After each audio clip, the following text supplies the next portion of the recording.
Madison Carter was the golden girl of her small town, the cheerleader everyone admired until the shocking discovery of a newborn, hidden in her backyard, turned her from a symbol of promise into the face of an unthinkable crime.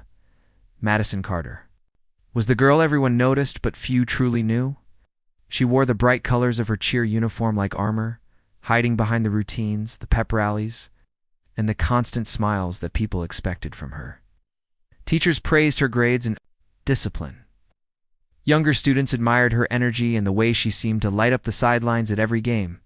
Parents in the community whispered about how she was destined for scholarships and a future outside their quiet town. On the surface, Madison's life was flawless, a picture-perfect version of teenage success. But beneath the polished image, cracks were forming, ones that she worked desperately to cover. It started subtly, so subtly that people barely noticed. Madison stopped spending as much time with her closest friends, choosing instead to go straight home after practice. She wore baggy sweatshirts even on warmer days, claiming she was tired or not feeling well when anyone asked.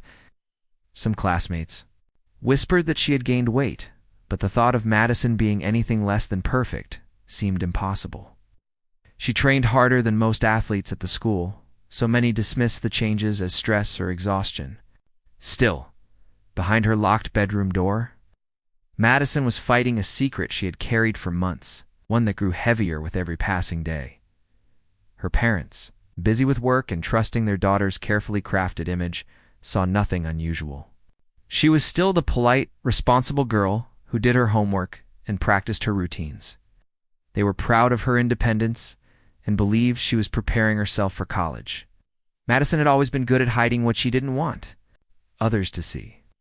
It was a skill learned over years of pressure to perform, to keep up the appearance of being the golden girl.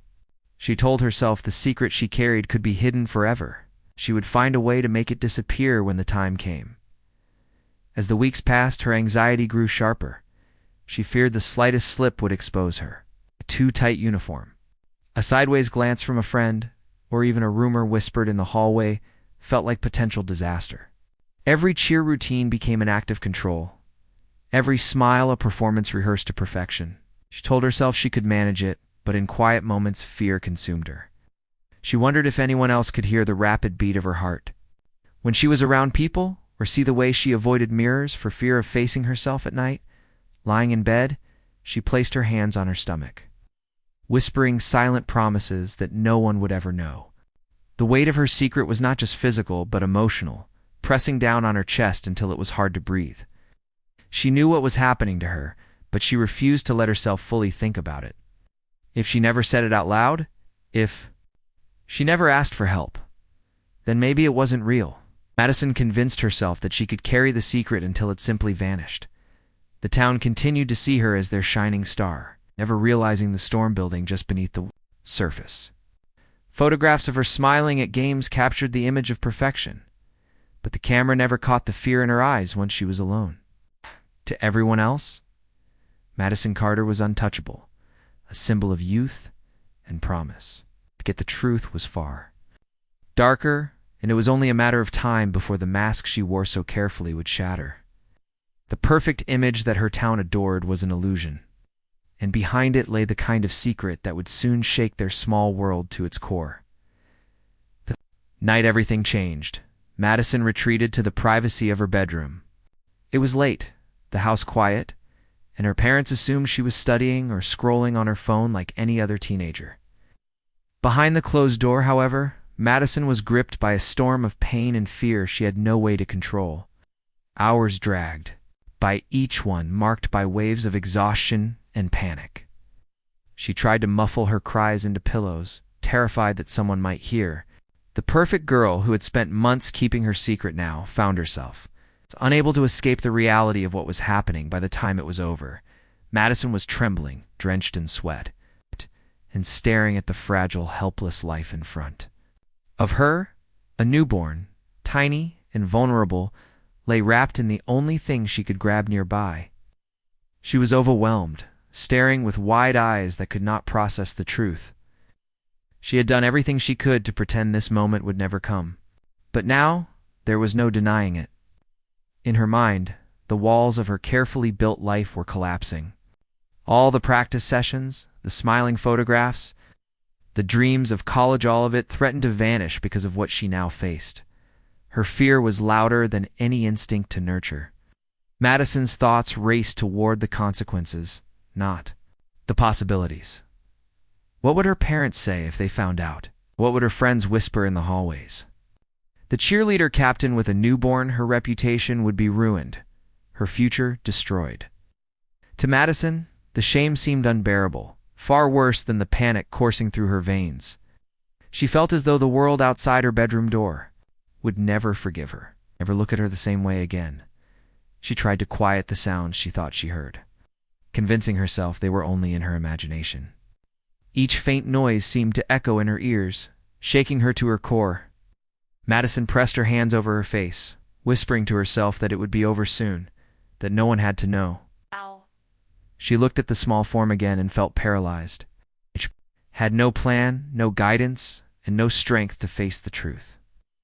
What should have been a moment of joy and connection, instead, filled her with dread so heavy she could hardly move. Hours passed in silence. As she wrapped the infant in layers of fabric, hiding it from view as if that could erase what had happened, her mind shifted into denial, a defense mechanism she had perfected in the months leading up to this night. Madison told herself that if she placed the child out of sight, she could return to her life as though nothing had changed. The routines, the practices, the smiling photographs, she could pretend it was all still intact. The secret she had carried so long could remain hidden, locked away with the newborn she refused to acknowledge. By morning, Madison stepped out of her room with a pale face and trembling hands. Her parents noticed her quietness, but brushed it off as fatigue. She moved through her day like a ghost, rehearsing her cheer routines with forced energy, laughing at jokes she barely heard, and keeping her eyes fixed anywhere but on the people who might notice her unraveling. Her friends saw the same bright ribbons and perfect posture, never realizing the weight she had left behind in her bedroom. In her mind, the danger was over. She had hidden the evidence of her secret, convinced herself that no one would ever discover the truth. The cheerleader, the model student, the town's golden girl, had managed to keep her life intact for now.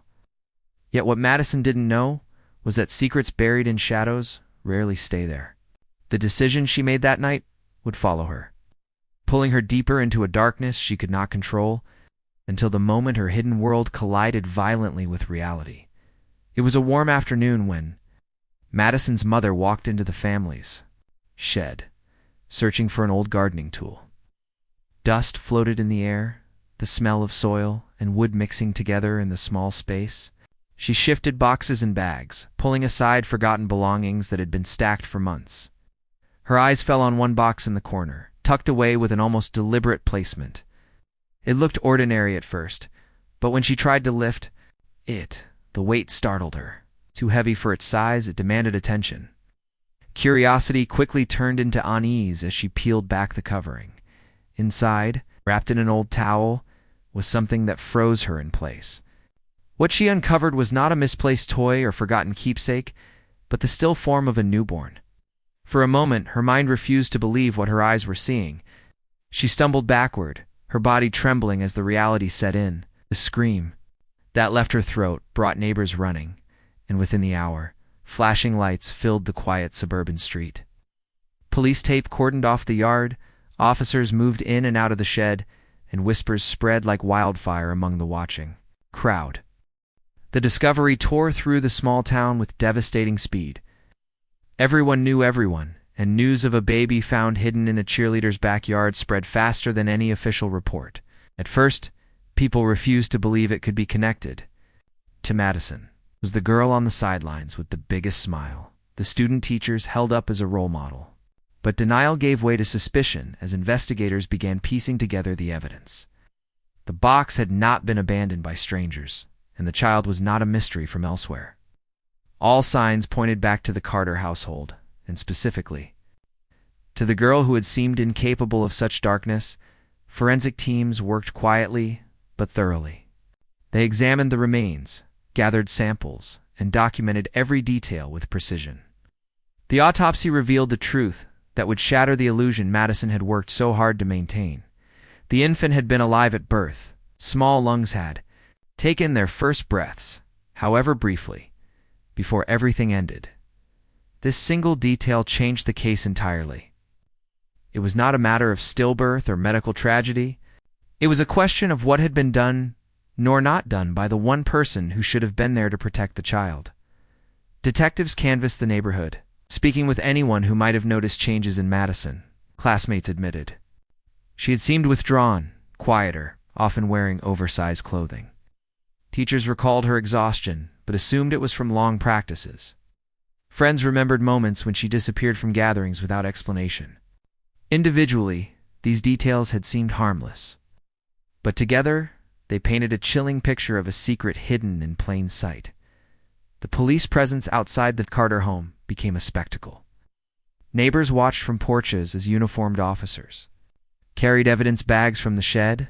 The press soon arrived, snapping photographs of the cheerleader's house, turning the family's private nightmare into a public scandal. Strangers speculated loudly in grocery stores and coffee shops, piecing together theories and spreading rumors with every retelling. Some pitied Madison, convinced she had been trapped by fear. Others condemned her without hesitation, calling her selfish, heartless, and undeserving of sympathy. Inside the house, the Carter family's world collapsed. Madison's mother could not erase the image of what she had found. Her father, once proud of his daughter's achievements, struggled to even look at her. The carefully cultivated image of a perfect household was shattered, leaving only grief, shame, and confusion in its place. For Madison, the discovery meant the end of her illusion. What she thought she had hidden forever was now exposed under the harsh glare of law enforcement and media attention. The box in the shed had not just contained a child, it contained the evidence of her secret, her choices, and the beginning of a case that would soon grip the entire nation. The investigation moved quickly once the truth was uncovered. Detectives focused their attention on Madison, piecing together a timeline that revealed months of secrecy and denial. Medical records were quietly obtained, showing that she had never sought prenatal care. Friends confirmed that she had hidden her body under layers of clothing, dodging questions with quick excuses. Every detail painted a picture of deliberate concealment, a teenager desperate to maintain her reputation even as her life unraveled. What investigators needed most, however, was confirmation of what had happened in that locked bedroom on the night her baby was born. The autopsy results provided the breakthrough. The infant's lungs contained traces of air, evidence that the child had breathed, however briefly. This eliminated any suggestion of stillbirth and instead raised chilling questions about why no life-saving action had been taken. To prosecutors, this was the turning point. What might have been defended as a tragic accident now appeared as neglect, even intent. They concluded that Madison had not only hidden her pregnancy, but had also allowed her child to die rather than face exposure. The decision to bring charges came swiftly. On a quiet morning, Madison was escorted from her home in handcuffs. Neighbors stood in stunned silence as they watched the girl they had cheered for walk past flashing cameras with her head lowered. Ow! She wore no uniform, no ribbons, no bright smile, only the blank expression of someone caught between shock and fear. Reporters shouted questions as police placed her in the back of a car, her wrists bound in cold steel. The image was broadcast across the state within hours. The cheerleader had once been a symbol of youth and promise, now portrayed as a criminal accused of the most unthinkable act. In the days that followed, the courthouse became a stage. Journalists crowded the steps, their microphones and cameras turning the quiet town into the center of national attention. Legal experts debated on television whether Madison was a cold-blooded killer or a frightened girl who made an irreversible mistake.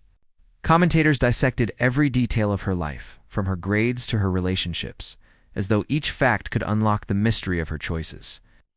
Public opinion split sharply. Some believed she deserved the harshest punishment possible, arguing that her actions revealed selfishness beyond redemption. Others saw her as a victim of crushing expectations, a girl too terrified of losing her image to seek help. Inside the courtroom, the weight of the charges was undeniable. Madison faced counts of aggravated child neglect and murder, accusations that carried the possibility of decades behind bars. The prosecution laid out their case with clinical precision, emphasizing the evidence of life at birth and the deliberate steps Madison had taken to hide her pregnancy. They argued that she had made a choice, not a mistake, that she valued her reputation more than the life of her child. The defense countered by portraying her as overwhelmed and isolated. Pointing to her age and lack of support, they painted a picture of a girl consumed by fear, incapable of rational decision-making under such pressure. To them, she was not a monster, but a teenager lost in a storm she could not escape. The clash of narratives turned the trial into more than a legal proceeding. It became a battle over how society viewed responsibility, youth, and the crushing weight of perfection. As the days passed, Madison sat quietly at the defense table, her once vibrant presence reduced to silence. She did not meet the eyes of the spectators who filled the benches, nor did she glance at the cameras that captured her every move. She seemed smaller, diminished, like a shadow of the girl the town had once adored. For many watching, the most haunting part of the case was not the evidence itself, but the stark contrast between the image of the cheerleader and the reality of the charges she now faced. The proceedings made clear that Madison could no longer escape what she had done. The truth was no longer a secret hidden in the corner of a shed, which is evidence presented in court, dissected by lawyers and judged by strangers. The cheer captain, who once led crowds in chants, was now the focus of a different kind of performance, one where the outcome would determine whether she spent her future behind bars. What had begun as whispers and suspicions had become undeniable reality, and the question remained: how much of her life would be taken away for the life she had let slip away?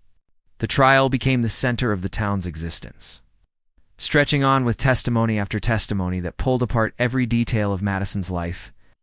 Witnesses described her as diligent, disciplined, and always focused on maintaining appearances.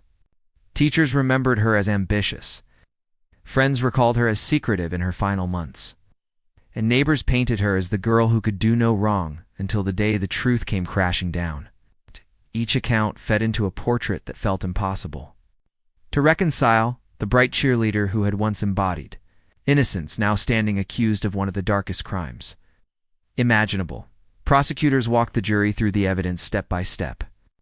They spoke of the hidden pregnancy, the birth in silence, and the small body wrapped in towels and placed in a box. They emphasized the autopsy, pointing to the air in the infant's lungs as undeniable proof of life. To them, the case was clear. Madison had not only concealed her pregnancy, but had chosen denial over action, allowing her child to die so her image could remain untouched. They described her as selfish, controlled by fear of judgment rather than the instinct to protect. The defense urged the jury to see a different picture.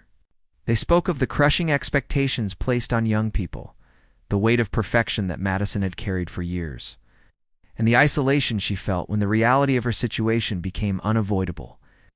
They described her as terrified, not malicious, and argued that her actions were not born of cruelty, but of panic. They reminded the court of her age, her lack of experience, and the absence of guidance when she needed it most. To them, she was not a villain, but a victim of her circumstances. Spectators watched closely, trying to understand where they stood in the divide. Some shook their heads at the defense's plea for sympathy, while others wiped away tears as they imagined the fear Madison must have endured. The courtroom became a place of conflict, not just over the fate of one girl, but over the question of how far judgment should reach when youth and pressure collide. Madison remained, mostly silent throughout, her eyes fixed downward, her shoulders hunched. Her presence was haunting, a living reminder of the fragility of the life she had ended and the one she had destroyed in the process. To those who once knew her as the energetic leader of the cheer squad, the transformation was unsettling. She no longer resembled the girl who had smiled brightly from the sidelines. She looked instead like someone who had aged years in a matter of months. When the verdict was finally read, the room held its breath. The jury found her guilty of aggravated child neglect and second-degree murder.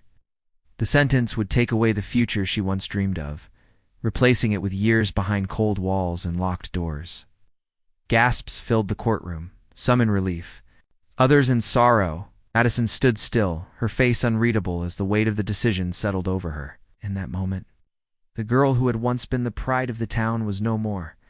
The case lingered in the community long after the trial ended. People debated whether justice had truly been served. Some said the punishment was necessary, a clear message that life cannot be discarded for the sake of reputation. Others believed the system had failed to understand the fear of a teenager, who felt cornered, arguing that compassion had been lost in the pursuit of punishment. The story became a cautionary tale whispered in hallways and retold in living rooms. A reminder that perfection is often a fragile mask hiding deep fractures. Madison's cell became her new world, the cheers of a crowd replaced by silence and routine. She spent her days reflecting on the choices she had made and the life she had silenced before it began. In the eyes of the law, her fate was sealed, but in the eyes of the public, her story remained unresolved, a tragic intersection of fear, pressure, and irreversible decisions. The cheerleader who once embodied promise, now embodied warning. Her name forever tied to the shocking case that revealed just how dark secrets can become when left to grow in silence.